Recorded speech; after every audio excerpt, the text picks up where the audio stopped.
ஓம் சக்தி தாயே நாம் நேயர்கள் அனைவருக்கும் வணக்கம்.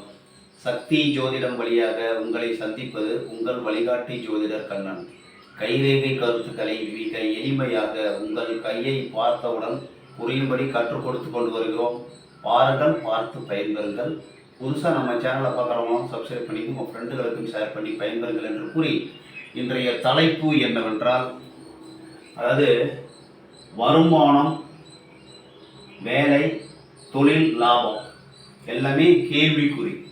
அதாவது வருமானமா தொழிலா? அதாவது வருமானம் வேலை மூலமா வருமா, தொழில் மூலம் லாபம் வருமா? தொழில்னா பெரிய அளவில் பண்ணால் தொழில் மூலமாக லாபம் கிடைக்குமா அப்படிங்கிறத கண்டுபிடிக்கலாம். வேலைன்னா வருமானம், அதாவது கொஞ்சமாக வருமா, ஒரு சில பேர் வேலை செஞ்சு நிறைய வருமானம் சம்பாதிப்பாங்க. இந்த மாதிரி ஒரு ஆச்சரியப்படும்படியான ஒரு விஷயங்களை நம்ம கைரேகை மூலமாக, கை மூலமாக எப்படி நம்ம கண்டுபிடிக்கிறத நம்ம பார்க்க போகிறோம். திரும்பவும் ஒரு தடவை தலைப்பை சொல்லிடுவேன்.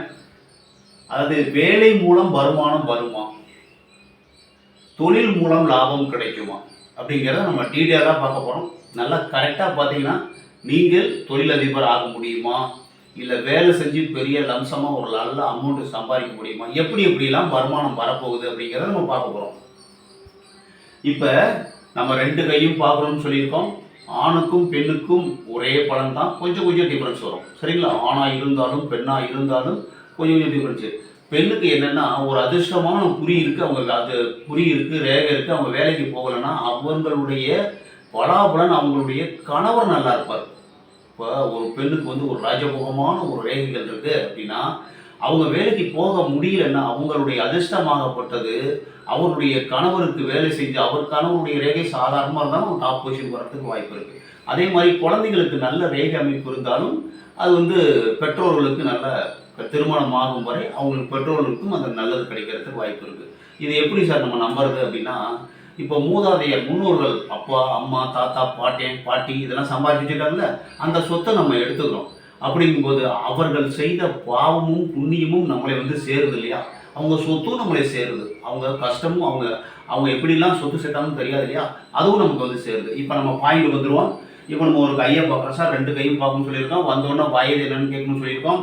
இப்போ ஒரு நபர் தொழிலதிபரா ஒரு எடுத்தோடனே தொழிலதிபர் ஆக முடியுமா அப்படின்னா, இப்போ சுக்கிரன் வீடு, புதன் வீடு, குரு வீடு, சூரிய வீடு, இந்த 4 மேட்டையும் பார்க்கணும். இந்த மேட்டில் அதிர்ஷ்டமான குறிகள் இருந்தால் கண்டிப்பாக அவர் தொழிலதிபர் வரை வருவதற்கு வாய்ப்பு உண்டு. இப்போ சுக்கிரன் மேட்டில் பார்த்துட்டு இவர் தொழிலதிபர் ஆக முடியுமா அப்படின்னா ஈஸியாக கண்டுபிடிச்சிடலாம். இந்த சுக்கிரன் மேட்டில் இது செவ்வாய் ரேகை, இதில் முதல்ல வர்றது செவ்வாய் ரேகை. அதுக்கு அடுத்தது நேராக இப்படி வரும். இதுதான் செல்வாக்கு ரேகைகள். கொஞ்சம் வளைஞ்சு இப்படி நல்லா ஃபுல்லாக கூட வரும். இந்த சுக்கிரமேட்டை சுற்றி வந்ததுன்னா செல்வாக்கு ரேகைகள்னு அர்த்தம். செல்வாக்கு ரேகை இருந்தாலே இவங்களுக்கு நிறைய செல்வாக்கு இருக்குது, பணபலம், பதவி, அந்தஸ்து இதெல்லாம் நிறைய இருக்குது, வசதி, வருமானம் நிறைய வருது. அதனால் அவர்கள் தொழில் செய்வதற்கு வாய்ப்பு உண்டுங்கிறத ஈஸியாக கண்டுபிடிச்சிடலாம்.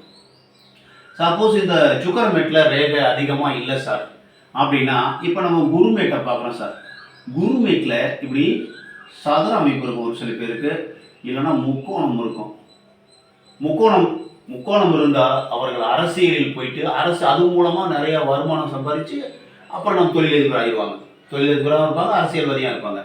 இப்போ சதுரம் கண்டாக்க வாழ்க்கையில் மிக பெரும் செல்வம், நல்ல நிறைய செல்வம் வரும்போது தான் அந்த சதுரம் வரும்.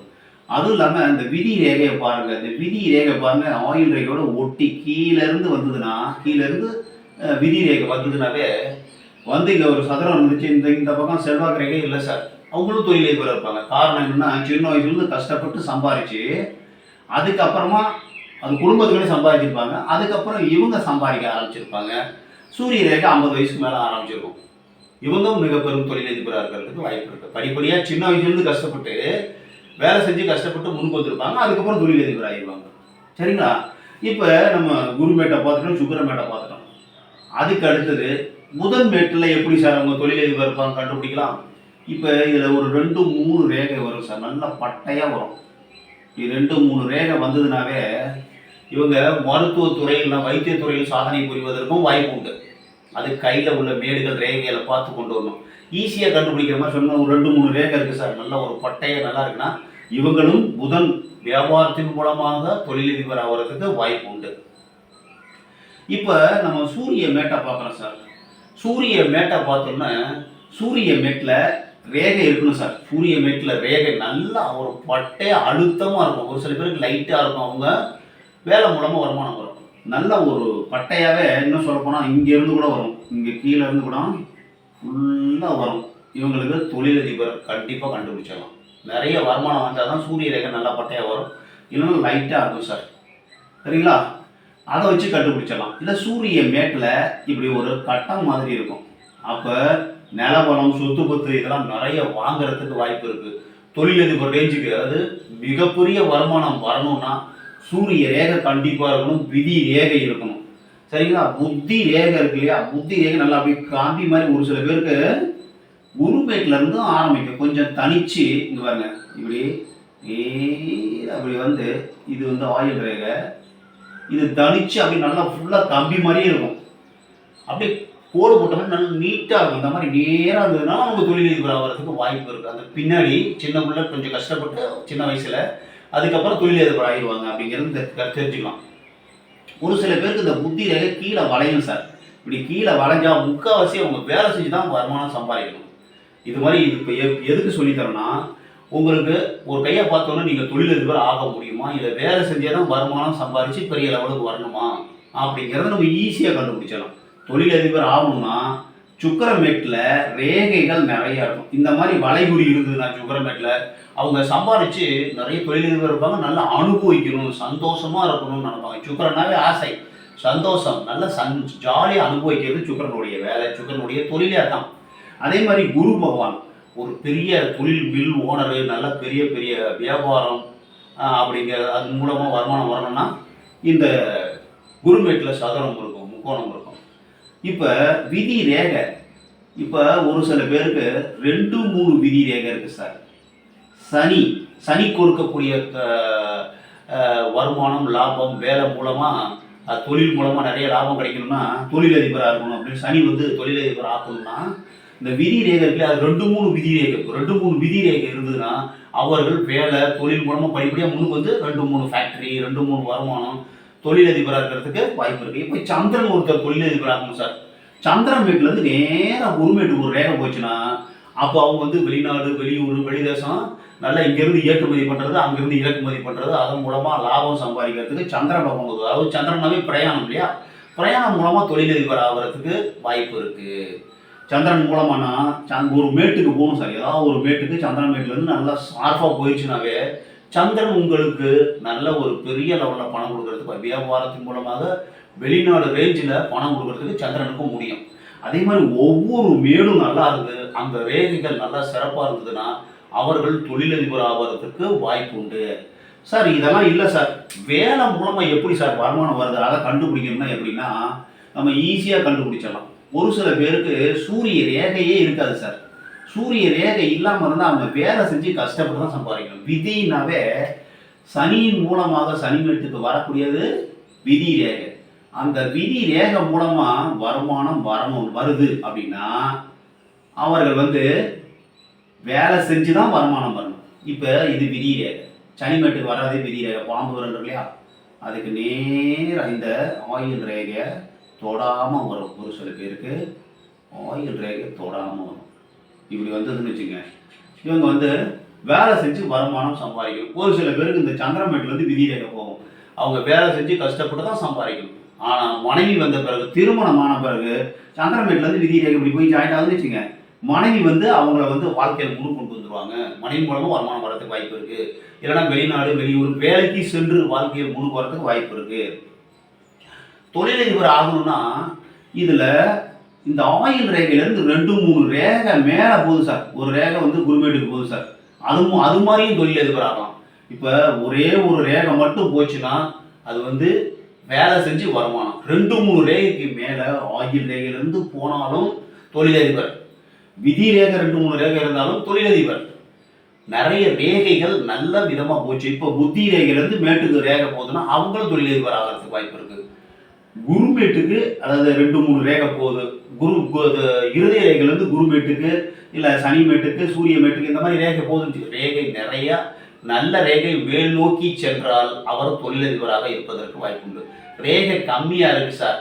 இப்போ எடுத்துக்காட்டுக்கு இப்போ இன்னைக்கு வேலை பார்த்து தான் வாழ்க்கையில் அவங்க முன்னுக்கு வரணும், வேலை மூலமாக தான் வருமானம் சம்பாதிக்கணும்னா ஒரு சில பேருக்கு சூரிய ரேகை இருக்காது. சூரிய ரேகை இல்லைன்னா என்ன அர்த்தம்? வெற்றி குறையும், புகழ் குறையும், வெளிச்சம் குறையும். நீங்கள் வெளிச்சத்துக்கு வர மாட்டீங்கன்னு அர்த்தம். வாழ்க்கையில் நல்ல ஒரு பெரிய லெவலுக்கு வர முடியாது. விதி ரேகை இருந்து இங்கே ஒரு கீழே வட்டம் கட்டம் இருக்கும், இல்லை முக்கோணம் இருக்கும். அப்போ முன்னோர்கள் சொத்து சம்பாதிச்சிருப்பாங்க, இவர் வேலை செஞ்சு ஏதோ ஒரு வருமானம் வந்துட்டு இருக்கா, குடும்பம் நடத்தி நல்லா சந்தோஷமும் வாழ்க்கை நடத்துவதற்கு வாய்ப்பு உண்டு வேலை செஞ்சு. இப்போ ஒரு சில பேருக்கு இந்த விதி ரேகை இருக்கும், சூரிய ரேகை கொஞ்சோண்டு வரும் சார். சூரிய ரேகை 50 வயசுக்கு மேலே கொஞ்சோண்டு வரும். இவர்கள் வேலை செய்து வருமானம் சம்பாதிப்பதற்கு வாய்ப்புகள் உண்டு அப்படின்னு நினச்சிக்கலாம். ஒரு சில பேர் வேலை செய்கிறவங்களுக்கு சூரிய ரேகை என்னாவும் இப்படி ஆயில் ரேகையிலேருந்து வரும் சார். ஆயில் ரேகையிலேருந்து சூரிய ரேகை வந்ததுன்னா அவங்க கவர்மெண்ட் போஸ்டிங். இப்போ விதி ரேகையும் ஒரு சில பேருக்கு ஆயில் ரேகையிலேருந்து வந்தாலும் அது கவர்மெண்ட் போஸ்டிங், அதாவது பர்மனண்டான ஒரு வருமானம். விதி ரேகை வருதுன்னா எந்த வயசில் உங்களுக்கு வருமானம் வரப்போகுது? கீழே இருந்து விதி ரேகை வந்ததுன்னா நீங்கள் பிறந்ததுலேருந்து உங்களுக்கு வருமானத்துக்கு பிரச்சனையே இருக்காது. ஒரு அப்பா அம்மா கொடுப்பாங்க, உங்களுக்கு விவரம் தெரிஞ்சது, நீங்கள் சம்பாதிக்க ஆரம்பிச்சிருவீங்க, உங்களுக்கு வருமானம் வருங்க. விதி ரேகையே இல்லை சார். விதி ரேகை லாஸ்ட்டில், அதாவது ஒரு 27 28 இப்படி இந்த வயசில் தான் விதி ரேகை இருக்குது சார். பாதிக்கு மேலே தான் விதி ரேகை இருக்குன்னா பாதிக்கு மேலே தான் உங்களுக்கு வருமானம் வரும், வேலை கிடைக்கும். எப்போ வேலை கிடைக்கும்னா விதி ரேகை வரும்போது தான் வேலை கிடைக்கும். ஈஸியாக கண்டுபிடிச்சாங்க. ஒரு படித்து ஒரு நபர் கேட்குறாரு, சார் எனக்கு எப்போ சார் வேலை கிடைக்கும்? விதி ரேகை எப்போ ஆரம்பிக்குது, எந்த வயசில் ஆரம்பிக்குதோ. சப்போஸ் இப்போ இந்த விதி ரேகை எடுத்துருவோம். இந்த விதி ரேகை இல்லை, இந்த ஒரே ஒரு விதி ரேகை தான் சார் இருக்குது. இந்த விதி ரேகை ஒன்று தான் இருக்குது. கிட்டத்தட்ட ஒரு 27 28 வயசில் உங்களுக்கு வேலை கிடைச்சிடும் சார் அப்படின்னு சொல்லிடலாம். இப்போ இந்த புத்தி ரேகை இருக்கு இல்லையா, புத்தி ரேகை 30 வயசு கொண்டு எடுத்துக்கங்க. அந்த புத்தி ரேகை வரும்போது 30 வயசு, அப்போ கீழே ஒரு 2 வருஷம் முன்னாடி ஒரு 28 வயசில் உங்களுக்கு வேலை கிடைச்சிடும் சார். 27 28 வேலை கிடைச்சிடும் அப்படின்னு நம்ம சொல்லிடலாம். இப்போ இந்த விதி ரேகை தான் வேலை தொழில். சனி தான் வேலைக்கு தொழிலுக்கு அதுக்கு ரெண்டுக்குமே சம்மந்தம் தான் சொல்லிட்டேன். தொழில் எப்படி பண்ணணும் அப்படின்னா 2 3 விதி ரேகை இருந்தால் தொழில் கண்டிப்பாக உண்டு, வருமானம் அதிகமாக வரும். இப்போ வேலை மூலமாக வருமானம் வரும்னா விதி ரேகையை பார்க்கணும். ஒரு சில பேருக்கு சூரிய ரேகை இருக்காது, அது அவங்களுடைய செயல்பாடுகள் வெளியில் தெரியாது, அவ்வளோதான். வேலை மூலமாக வருமானம் வரணும்னா இந்த விதி ரேகை நல்லா இருக்கும். விதி ரேகை நல்லா இல்லைன்னா உங்களுக்கு வருமானம் கம்மியாகும். ஒரு சில பேருக்கு ஆயில் ரேகையிலேருந்து விதி ரேகை ஸ்டார்ட் ஆகும். அவங்களுக்கு தான் சொல்லிட்டேன், அவங்க கவர்மெண்ட் போஸ்டிங் இல்லைன்னா தனியார் கம்பெனியில். இப்போ இந்த விதி ரேகை இப்படி ஆயில் ரேகையிலேருந்து ஆரம்பிக்குது, ஒரே ஒரு விதி ரேகை தான். அப்போ சின்ன வயசுலேருந்து கஷ்டப்பட்டு ஒரு கவர்மெண்ட் எம்ப்ளாயாக இருக்கிறதுக்கு வாய்ப்பு இருக்குது. நல்ல வருமானம் வரும், வாழ்க்கையில் அவங்களும் வீடு வசதி கார் பங்களாவோட செட்டில் ஆகிறதுக்கு வாய்ப்பு இருக்குது. ஒரு சில பேருக்கு இந்த சூரிய ரேகை இருக்காது, இந்த ஆயில் ரேகையிலேருந்து சூரிய ரேகை ஆரம்பிக்கும். அப்போவும் அவங்களும் கவர்மெண்ட் போஸ்டிங் இருக்கிறதுக்கு வாய்ப்பு இருக்குது. சூரியனுக்கு போனாலும் ஆயிலிருந்து சூரியனுக்கு போனாலும் சனிமேட்டுக்கு போனாலும் கண்டிப்பாக கவர்மெண்ட் போஸ்டிங் வரதுக்கு வாய்ப்பு இருக்குது. ஆனால் சூரியமேட்டுக்கு போச்சு நான் கன்ஃபார்ம்டாக சொல்லிக்கலாம் கவர்மெண்ட் போஸ்டிங் கிடைக்கும்னு. சனிமேட்டுக்கு போனால் கவர்மெண்ட் போஸ்டிங் கிடைக்கும். அப்படி இல்லைன்னா, அதாவது நல்ல ஒரு வேலை செஞ்சு தனியாரில் வேலை செஞ்சு நல்ல ஒரு வருமானத்தோடு நல்லா இருக்காங்கல்ல, அந்த மாதிரி இருக்கிறதுக்கும் வாய்ப்பு இருக்குது. இதில் நிறைய கையை பார்க்கணும். கை என்ன விதமான கைன்னு பார்க்கணும். நம்பர் 1 கையான்னு பார்க்கணும், பெருவிரலை பார்க்கணும், சுக்கரமேட்டை பார்க்கணும், மித்த மேடுகள் எல்லாம் பார்த்து அதிர்ஷ்ட குறிகள் ஏதாவது இருக்கான்னு பார்க்கணும். இப்போ ஆயில் ரேகையிலேருந்து விதி ரேகை போகுது சார். சூரிய ரேகை புத்தி ரேகையிலேருந்து போகுது சார். இப்போ இவங்களுக்கு குருமேட்டில் ஒரு சதுரம் இருக்குது சார். குருமேட்டில் சதுரம் இருக்குது, புத்தி ரேகையிலேருந்து சூரிய ரேகை போகுது, ஆயில் ரேகை இதுலேருந்து போகுது. சின்ன வயசுலேருந்து கஷ்டப்பட்டு ஒரு நல்ல ஒரு பர்மனண்டான வருமானம் வரத்துக்கு வாய்ப்பு இருக்குது. புத்தியை பயன்படுத்தி தொழிலதிபர் ஆகிறதுக்கு வாய்ப்பு இருக்குது. சின்ன வயசில் வேலை செஞ்சுருப்பாரு, வருமானம் வந்திருக்கும், அதுக்கப்புறம் தொழிலதிபர் ஆகிறதுக்கு வாய்ப்பு உண்டு. அதே மாதிரி ஒரு கையை முழுசாகவே நம்ம செக் பண்ணணும். அவர்களுக்கு பெருத்த லாபம் சம்பாதிக்க வேண்டும் என்றால் சுக்கிரமேடு உயர்வாரம்னு செல்வாக்கு ரேகைகள், சுக்கிரமேட்டில் செல்வாக்கு ரேகைகள் இருக்கும், சரிங்களா?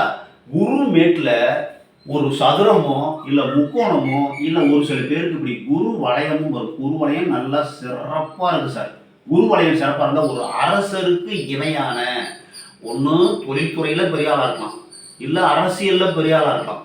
அரசாங்கம் ஒரு ராஜாவுக்கு எவ்வளோ ஒரு பவர் இருக்கும், எவ்வளோ பணம் இருக்கும். அதே மாதிரி இந்த குரு வலயம் வர்றதுக்கு வாய்ப்பு இருக்குது. குரு வலயம் வந்து தொழிலதிபராகவும் இருக்கிறதுக்கு வாய்ப்பு இருக்குது. வேலை செஞ்சு அதன் மூலமாக வருமானம் வர்றதுக்கும் வாய்ப்பு இருக்குது. இப்படி நம்ம கையை பார்க்கணும் சார். சுக்கிர மேடு எப்படி இருக்குது, குரு மேடு எப்படி இருக்குது, சனி மேடு எப்படி இருக்குது, சூரிய மேடு புதன் மேடு எப்படி இருக்குன்னு பார்க்கணும். அதே மாதிரி செவ்வாயில் வந்து குறிகள் இருக்குது. சரி, முக்கோணம் இருக்குது சார். இவங்க வந்து அதாவது சேவை சார்ந்த துறையில் வேலை செஞ்சு பெரிய ஒரு இராணுவத்திலேயோ இல்லை போலீஸ்லேயோ மிகப்பெரிய பதவியில் இருக்கிறதுக்கு வாய்ப்பு இருக்குது. சார் விவசாயம் பண்ணணும்னா எப்படி சார் இருக்கும்? விவசாயம் மூலமாக நிறைய ஏக்கர் கணக்கில் நிலம் வச்சிருக்கு. அவங்க விவசாயம் பண்ணி வாழ்க்கையில் முன்னுக்கு வருவாங்க. அப்படின்னா இந்த 2 செவ்வாய் மேடு நல்லா உயர்வாக இருந்து, இந்த சனி ரேகை விதி ரேகை நல்லா இருக்குதுன்னு வச்சுக்கோங்க. இந்த செவ்வாய் மேட்டில் நல்லா இருந்து, செவ்வாய் மேட்டில் சதுரம் இருக்குது சார். இப்போ இந்த மத்திய செவ்வாய், இந்த கீழ் செவ்வாயில் இந்த மாதிரி சதுரம் இருந்ததுன்னா நிறைய நிலவளம் வச்சுருப்பாங்க. நிலவளம் மூலமாக வாழ்க்கையில் நல்ல ஒரு மிக பெரும் தொழில் இருக்கிற விவசாயத்தை ஆயிரக்கணக்காக கோடிக்கணக்கில் செஞ்சு ஏற்றுமதி இறக்குமதி மூலமாகவும் நல்ல வருமானம் சம்பாதிக்கிறது. செவ்வாயும் வருமானத்தை தரும். ஒவ்வொரு கிரகமும் தொழிலதிபர் ஆக்கும். வேலை செஞ்சு வருமானத்தை வரும். கை முழுசாக செக் பண்ணுங்க. இப்போ விவசாயம் மூலமாக ஏற்றுமதி இறக்குமதி மூலமாக வருமானம் செஞ்சு தொழிலதிபர் ஆவாரா அப்படின்னா செவ்வாயை பார்க்கணும். அதே மாதிரி சந்திரன் வீடு கையை பார்த்த உடனே ஈஸியாக கண்டுபிடிச்சாங்க. நம்ம ஜாதகத்தை பொறுத்தவரை கொஞ்சம் உள்ளே போய் பார்க்கணும். கையை பார்த்த உடனே, ஒரு நபரை பார்த்த உடனே ஒரு 10 நிமிஷத்தில் ஒரு ஜாதகத்தை கணிச்சு அது உள்ளே போய் என்ன தசை என்ன புத்தி நடக்குது, 6 8 12 இல்லை 1 5 9 1 4 7 10 என்ன நடக்குது அப்படிங்கிறத பார்க்கணும். ஆனால் இங்கே கைரேகை பொறுத்தவரை பார்த்த உடனே அப்படி அடிச்சிடலாம் சார். நம்ம கை வந்து கரெக்டாக இருக்கும். ஜாதகம் வந்து நம்ம கணிக்கிறோம். இது வந்து அது இயற்கையிலேயே உற்பத்தி ஆகப்பட்டது அப்படிங்கிறத நம்ம தெரிஞ்சுக்கணும்.